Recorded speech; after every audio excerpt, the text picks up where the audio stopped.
you after that because you see right through it. The next one is, and oftentimes they'll bring up a crazy ex in order to get ahead of allegations or future problems, or in order to right away position you defensively or position you like, well, I'm not going to be crazy like your ex. Really dig into why it ended and like why was this person, so crazy. And another good question to ask is, what do you think your part was in that?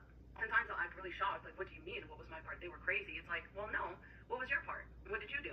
Were you inconsistent? Did you lie at any point? Were you ever unfaithful to them? Because that all informs a person's behavior. A person's behavior is very rarely like crazy right off the bat. And if it's not that, you might have really poor judgment. If like more than one of your previous relationships has ended in some sort of like psychodrama, then maybe you have poor judgment. And maybe I don't want to be with somebody who has poor judgment.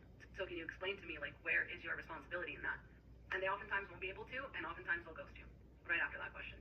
What you're looking for is somebody, when you ask them about their previous relationships, they can not only speak well of those people, but they can admit that sometimes things just don't work out. They can admit if it was their fault. They can be still gracious to the other person, even if it was something that they did. They can be like, well, I thought that they were mature in this way, but it turns out they weren't, and that's okay. We parted ways, it just didn't work out. And then lastly, this is kind of an underrated one, but ask them about their parents, their siblings, and their friends.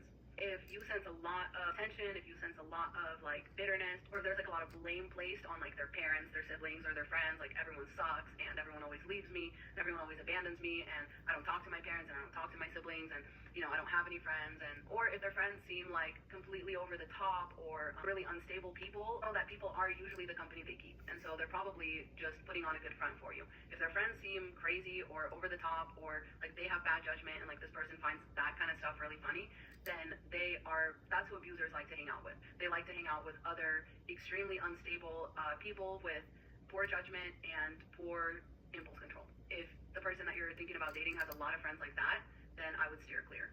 And again, chances are after they tell you this and you have any other reaction to it other than, oh, you poor baby, like if you hear like, oh, that's interesting, is that really the case, or are you just really good at playing victim? Challenge them on any of this. If you try to call them out, they'll probably ghost you. I hope that helps, and if y'all have any more, please leave them in the comments and we can make a part 2. Godspeed, stay safe out there.